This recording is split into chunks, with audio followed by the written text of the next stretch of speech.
Lampu okey, lampu-lampu semua settle lah. Okey.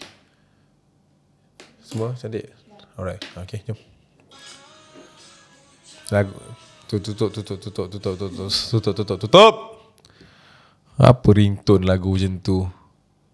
Aish. Lagu tu tak ada masalah, tapi kes yang baru-baru ni jadi tu masalah tu. Kan? Tapi bukan itu kita nak cakap. Hai, Assalamualaikum good people. Welcome back to Ashraf Channel.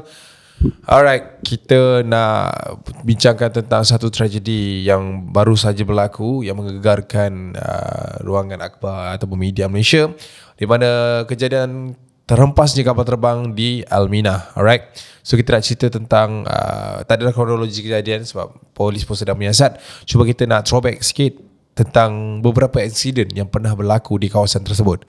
Alright, kapal terbang yang terhempas tu bukan yang pertama dekat situ. So hari ni kita akan ceritakan korang. Jangan lupa tekan like, subscribe juga hit bell notification. Kita layan intro macam biasa. Let's roll it.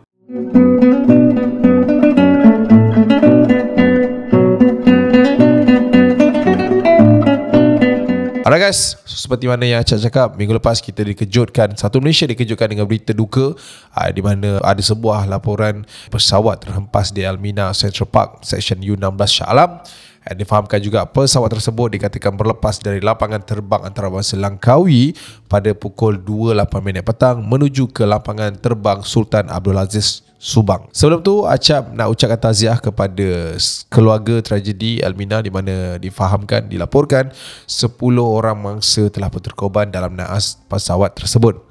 Tapi korang tahu tak sebenarnya yang pesawat Beechcraft model 390 Premier One adalah pesawat kedua yang terhempas di Almina. Seperti yang dimaklumkan, ini bukan adalah nahas yang pertama yang berlaku di kawasan tersebut. Ada yang kata kawasan tersebut ini ada orang kata unsur-unsur keras dekat tempat itu, tapi kita tak naklah buat apa-apa spekulasi kat situ.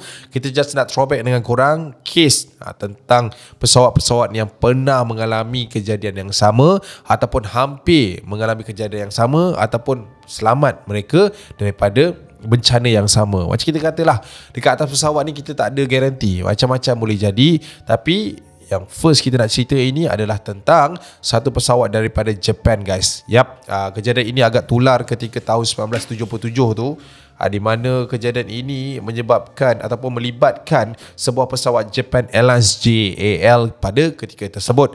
Alright, so tak nak buang masa, jom kita cerita sama-sama and kita korek sama-sama apa yang jadi dekat Japan Airlines tu. Alright,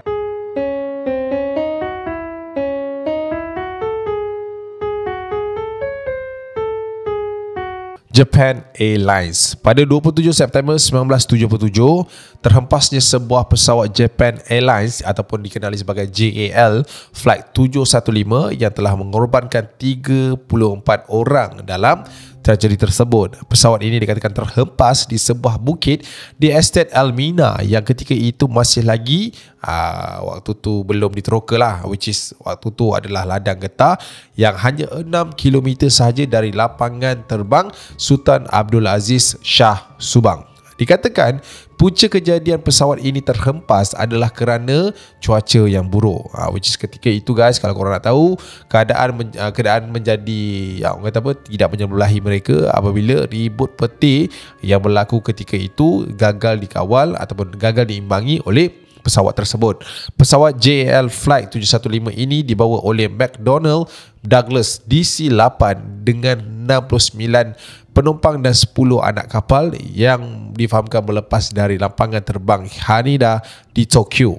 Pesawat ini juga sepatutnya diterbangkan ke lapangan terbang antarabangsa Changi di Singapura dan mendarat di lapangan terbang Kai Tak di Hong Kong. Tapi disebabkan ketika itu cuaca buruk, pesawat ini terpaksa mendarat secara cemas di lapangan terbang Sultan Abdul Aziz Shah Subang. Jabatan Penerbangan Awam DCA memberitahu 2 jam selepas penerbangan, kawalan trafik udara lapangan terbang Sultan Abdul Aziz Shah memberitahu Japan Airlines Flight 715 untuk memulakan pendaratan di landasan 15 kerana cuaca yang sangat buruk. Sebab itulah diorang kalau diteruskan perjalanan itu mungkin ada something yang bad will happen. That's why arahan itu muncul lah. Disebabkan itu juga guys, kapten menerbangkan pesawat di bawah altitude penurunan minimum 750 kaki, kemudiannya pada 300 kaki dan meneruskan penurunan menyebabkan pesawat itu gagal dikawal dan terhempas sebelum sempat sampai ke lapangan terbang Sultan Abdul Aziz Shah Subang.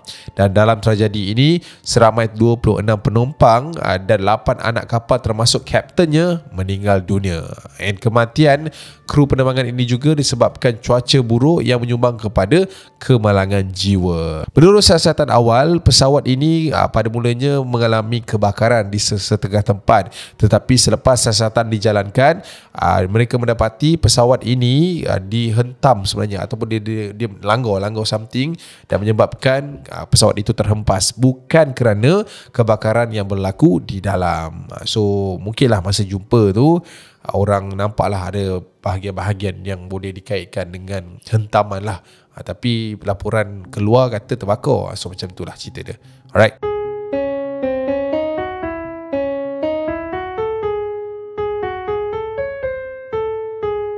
Tapi guys, bukan sahaja Japan Airlines ni sahaja yang mengalami tragedi buruk ketika melalui kawasan Almina tersebut. Dalam perjalanan ke airport Subang tu sebenarnya ada tragedi lain yang telah pun menyumbang kepada situasi malang lah, di mana terhempas dan sebagainya sehingga melibatkan kemalangan jiwa. Yang mana kita nak cerita tentang 22 Julai baru saja lagi pada tahun 2023, sebuah helikopter Jabatan Bomber dan Penyelamat telah pun terhempas di apron hangar Institut Teknologi Penerbangan Malaysia University Kuala Lumpur, berhampiran lapangan terbang Sultan Abdul Aziz Shah di Subang. Difahamkan jarak antara tempat terhempas dan juga airport Subang ni lebih kurang lingkungan 43 km, 27 miles lah kalau dikira dengan bahasa kapal terbang lah. Alright. Difahamkan juga kejadian ini berlaku ketika helikopter tersebut difahamkan sedang menjalankan penerbangan ujian dan kesemua 7 orang di atas kapal termasuk juru terbang dilaporkan berada dekat dalam keadaan yang stabil. Maknanya tak ada kemalangan jiwa yang berlaku lah. Cuma ketika itu mereka mungkin ada situasi yang berlaku menyebabkan kapal terbang tersebut, bukan kapal terbang, helikopter tersebut tidak dapat dikawal dan mengalami, orang kata apa, terhempas lah. Cuma mungkin orang kata ni ajal maut, semua dalam tangan dia kan, nyawanya panjang lah. Alright. So kita nak throwback lagi. Pada 7 November 2020 difahamkan ada 2 buah helikopter telah pun bertembung di udara, which is di mana, di kawasan situ jugalah. Difahamkan helikopter tersebut telah pun terhempas dan mengorbankan nyawa dan mangsa itu adalah Kapten My Heli Club Muhammad Irfan Fikri Muhammad Rawi dan Ketua Instruktur Terbang Komander B Muhammad Sabri Baharum. Manakala sebuah lagi helikopter telah pun mendarat secara cermas di padang sekolah jenis kebangsaan Tamil Taman Melawati Kuala Lumpur. Dikatakan juga helikopter itu berlepas dari lapangan terbang Sultan Abdul Aziz Shah di Subang dan menuju ke Genting Sempah. Tak tahulah dia nak buat apa kat sana, tapi orang kata keadaan itu menjadi berubahlah. Kadang-kadang faktor cuaca buruk dan juga beberapa masalah teknikal menyumbang kepada kemalangan jiwa ni. Bukan itu saja, ada satu lagi tragedi yang mengingatkan acap ketika kita bincang atau berbicara pasal kes ini, alright, which is pada 18 Disember 1983, Airbus Malaysia Airlines telah pun terhempas di lapangan terbang antarabangsa Kuala Lumpur, Subang. Ini sama je yang tadi Abdul Aziz tu dengan ini tempat yang sama, which is nama dia orang dah tukar kan, dah rebranding balik kan. Alright. Penerbangan ini merupakan penerbangan antarabangsa dari pelampangan terbang Changi, Singapura, dan punca kapal terbang ini terhempas adalah kerana cuaca buruk dan salah satu sebabnya adalah kesilapan juru terbang yang tidak memantau kadar penurunan cuaca semasa. Kejadian ini tidak mengobatkan sesiapa, di mana semua 247 penumpang dan kru difahamkan selamat ketika itu. Cuma waktu tu tak silap acap ada masuk berita yang di mana kita boleh dengar ada orang panik dekat dalam tu.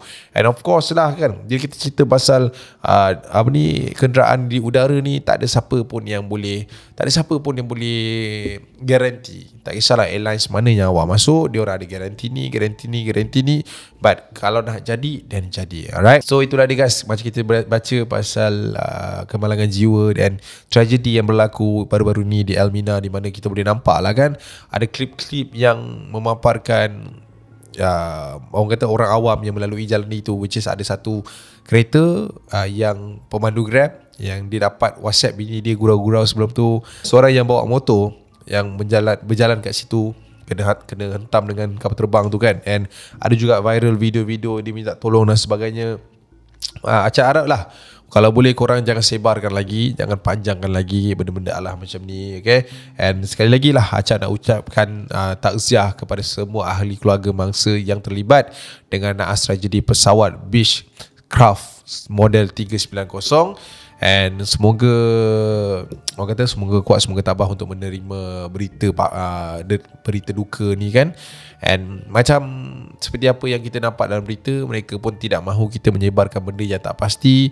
And macam saya pula, saya just nak ceritalah apa benda yang terjadi sebelum ni, which is kalau korang ada info tambahan ke ataupun ada info yang Acap tertinggal, boleh tulis dekat bawah, alright? Tapi sebelum kita nak habiskan video ni, Acap nak korang dengan Acap sama-sama lah kita sedekahkan Al-Fatihah kepada semua bangsa yang terlibat dalam tragedi pesawat Beechcraft model 390 baru-baru ni. Alright, Al-Fatihah. Bismillahirrahmanirrahim. Alhamdulillahi rabbil alamin. Ar-Rahmanir-Rahim. Maliki yawmiddin. إياك نعبد وإياك نستعين اهدنا الصراط المستقيم صراط الذين أنعمت عليهم غير المغضوب عليهم ولا الضالين